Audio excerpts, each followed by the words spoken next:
नौजवान साथियों, जेएनयू में ये मैं पहली बार आपके सामने बात नहीं रख रहा हूँ। इससे पहले भी कई मुद्दों पर बात रखने का मुझे अवसर मिला है।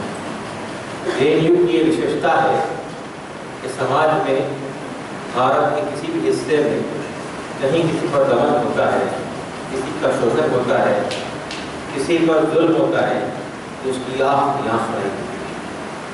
ये मैं समझता हूँ कि हमारे देश के लिए एक सिल्वर लाइनिंग है कि जेएनयू के छात्र जो है, जेएनयू के हमारे स्टूडेंट जो है, वो हमारे देश के मुख्तलिफ हिस्सों में अगर किसी के साथ भी जुल्म और ज्यादती होती है तो उसकी आवाज़ उठाते हैं, उसके साथ खड़े हैं। ये एक बहुत ही अच्छी बात है जिसके लिए मैं आप सबको बधाई देता हूँ। दूसरी बात मुझे ये कहनी है कि उर्दू में ये कहा जाता है कि कभी कभी किसी शर में से खैर आ जाता है, यानी गुनाह में जो कुछ हुआ वो एक बहुत बड़ा षड्यंत्र था, एक बहुत बड़ा शर था, लेकिन उसमें से खैर ये बरामद हुआ कि दलितों में एक नई तरह की जागृति आई, एक नया आंदोलन खड़ा हुआ जो कुछ रोहित बिमला के बाद हुआ था, उसकी आत्महत्या के बाद, इंस्टीट्यूशनल मर्डर के बाद, बल्कि ये कहूँगा जो कुछ जो प्रथा पूरे देश में बनी थी और जिस तरह से दलित खड़े हुए थे, खासतौर से नौजवान दलित खड़े हुए थे, वो जागृति में और इजाफा हुआ गुना के वाक़े में। तो मैं ये समझता हूँ कि ये जागृति जो है ये एक नया रेवोल्यूशन है जो हमारे देश में आ रहा है। मैं इसके बारे में कुछ बातें आगे भी करूँगा। तीसरी बात मुझे ये कहनी है कि हम ये देख रहे हैं कि ये गवर्नमेंट जो आज सरकार है केंद्र में, वो ये दावा करती है कि उसने दलितों को सबसे ज़्यादा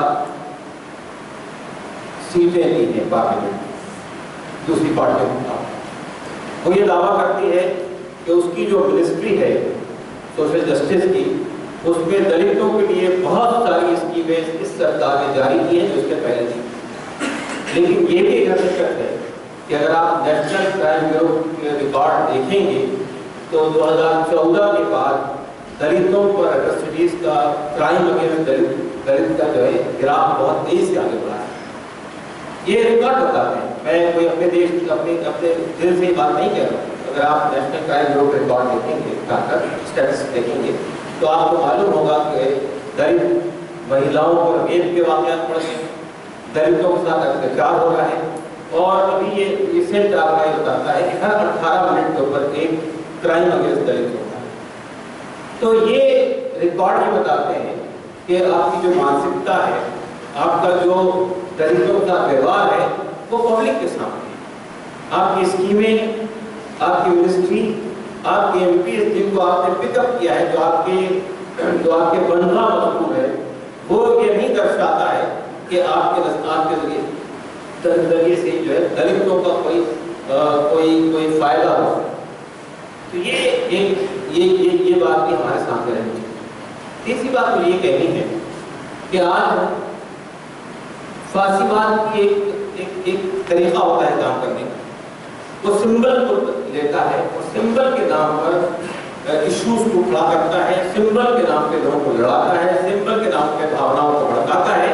आप देखते हैं कि कभी लव जिहाद की बात होती है, कभी घर वापसी की बात होती है, आज गाय के नाम पर आप देख रहे हैं कि पूरे देश में एक तरफ माइनॉरिटीज के साथ, मुसलमानों के साथ जो कुछ हो रहा है वो आपके साथ, और अब दलितों के साथ जो कुछ हुआ है वो भी आपके साथ। हम ये देखते हैं, हमें ये देखना चाहिए कि क्या गाय गौ रक्षा या गाय के सिलसिले में वाकई कोई बहुत बड़ी मोहब्बत उबल आई है आरएसएस के लोगों को?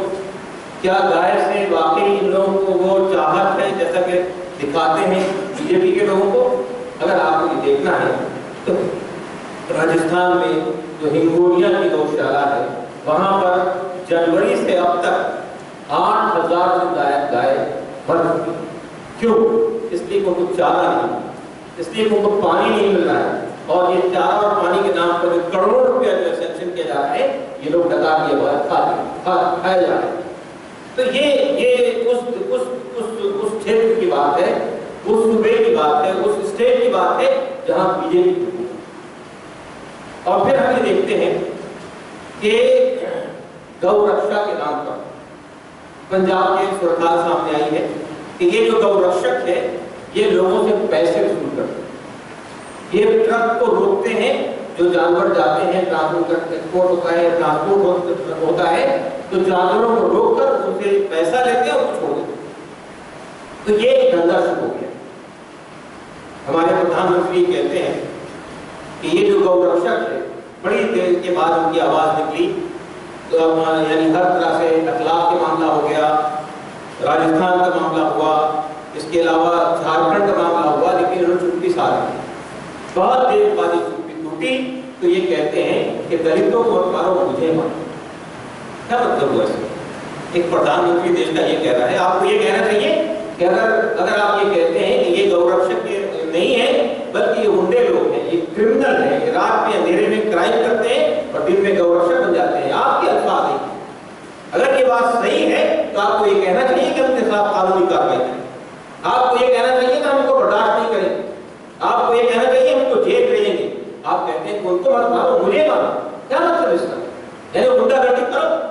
आपको मालूम होना चाहिए जब ये गुजरात का वाकया हुआ था, गुजरात के वाकये के बाद भी इसी तरह की बात प्रधान हमारे जब चीफ मिनिस्टर थे नरेंद्र मोदी ने यही बात कही थी गोधरा के वाकये के बाद कि गोधरा में जो कुछ हुआ है उसका बदला होगा, उसको हम देखेंगे, उसको जिन लोगों ने ये कार्रवाई की उसको बर्दाश्त नहीं किया जाएगा। लोग ये समझ रहे थे कि सरकार उनके खिलाफ कोई कार्रवाई करेगी, लेकिन वो एक सिग्नल दे रहे थे अपने लोगों, आरएसएस के लोगों को ये सिग्नल दे रहे थे कि आप खुली छूटा जो चाहे करा लो, सरकार इंटरफेयर नहीं करेगी। मैं ये समझता हूं कि गौरक्षक के सिलसिले में जो उन्होंने बात कही कि आप उन्हें मत, दलितों को मारो, मुझे मारो, एक सिग्नल है कि आपको जो करना है करो, कानून आपके रास्ते में नहीं है। और देख रहे हैं हम कि प्रधानमंत्री ये बात कहते हैं और दूसरे दिन ही दूसरे क्षेत्र के अंदर ये वाकया हो जाता है दलितों के खिलाफ। तो ये हम ये महसूस करते हैं कि दलितों के साथ जो कुछ हो रहा है वो उसकी जड़ में क्या बात है ये देखिए। हम ये समझते हैं कि बाबा साहब का एक बहुत बड़ा कंट्रीब्यूशन है कि उन्होंने दलितों को कॉन्स्टिट्यूशनल इक्वल स्टेटस दिलवाया। उन्होंने दलितों के रिजर्वेशन की बात, चाहे वो जॉब के अंदर हो, चाहे एजुकेशन, और उसके बहुत फायदे हुए, उसके मुझे कोई उसके सिलसिले में मुझे कोई बात नहीं है। लेकिन मेरा मानना ये है दलितों का इशू जो है वो इकोनॉमिक बैकवर्डनेस का नहीं, दलितों का इशू एजुकेशनल बैकवर्डनेस का नहीं, दलितों का इशू जो है वो सामाजिक न्याय का, दलितों का इशू इक्वालिटी का है, दलितों का इशू आत्मसम्मान का है, दलितों का इशू जो है समाज में बराबरी का है। हमें इसको एड्रेस करना है। आज भी अगर इस देश के अंदर आजादी के 70 साल बाद और इस देश में इतनी जागृति आने के बाद भी अगर कास्ट के बुनियाद, वर्णाश्रम के बुनियाद पर हम समाज को बांटना शुरू करें, कोई कहेंगे कि बर्मा का शब्द पैदा हुआ और किसी से कहेंगे कि बर्मा से पैदा हुआ, तो अगर ये ऊंच नीच छूत-छात के पैमाने अगर आज भी हम नहीं तोड़ेंगे तो फिर समाज जागृति कब आएगी?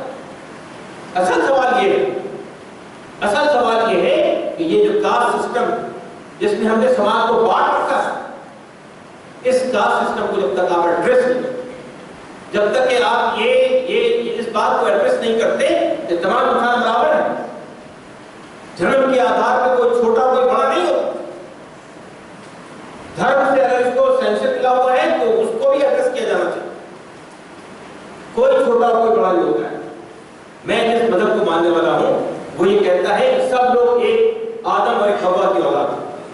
किसी को कोई फौकियत हासिल नहीं। लोग अलग अलग इलाकों में अलग अलग जुबान बोलने वाले लोग हैं, अलग अलग इलाकों में रहते हैं, लेकिन ये सिर्फ पहचान के लिए, बड़ाई के लिए नहीं। किसी को कोई फौकियत हासिल नहीं है, किसी को कोई बड़ाई हासिल नहीं है, सब बराबर है। एक बहुत यानी ह्यूमैनिटी के बहुत बड़े लिबरेटर प्रॉफेट मोहम्मद ने कहा, किसी अरबी को किसी आदमी पर, किसी आदमी को किसी अरबी पर, किसी गोरे को किसी काले पर, किसी काले को किसी गोरे पर कोई फौकियत हासिल, तुम सब आदम की औलाद हो और आदम मिट्टी से। जब तक ये धारणा नहीं पैदा होगी कि हम सब एक माँ बाप की औलाद और हमारे दरमियान में जन्म के आधार पर कोई फर्क नहीं होना चाहिए, सब बराबर है, सबको इक्वल स्पेस मिलना चाहिए। जब तक आप इस इशू को एड्रेस नहीं करते उस वक्त तक समाज में दमन बाकी, उस वक्त तक समाज में ये बराबरी की बात बाकी रहेगी। किसी को अछूत कह देना, किसी को अनटचेबल बना देना, किसी को जो है जानवरों से बदतर दर्जा दे देना, ये आज के इस जागृति के समाज इस समाज में हो रहा है जहां पढ़े लिखे लोग हैं। दोस्तों और भाइयों, असल सवाल ये है जिसको हमें एड्रेस करना चाहिए कि और मैं सोचता हूं कि उन्ना से जो तहरीक होती है, ये जो नया रिवोल्यूशन आया है, इस रिवोल्यूशन को अपने आत्मसम्मान के लिए, इक्वलिटी के लिए, ह्यूमन डिग्निटी के लिए और एक ऐसे देश को बनाने के लिए जिसमें कास्टलेस सोसाइटी,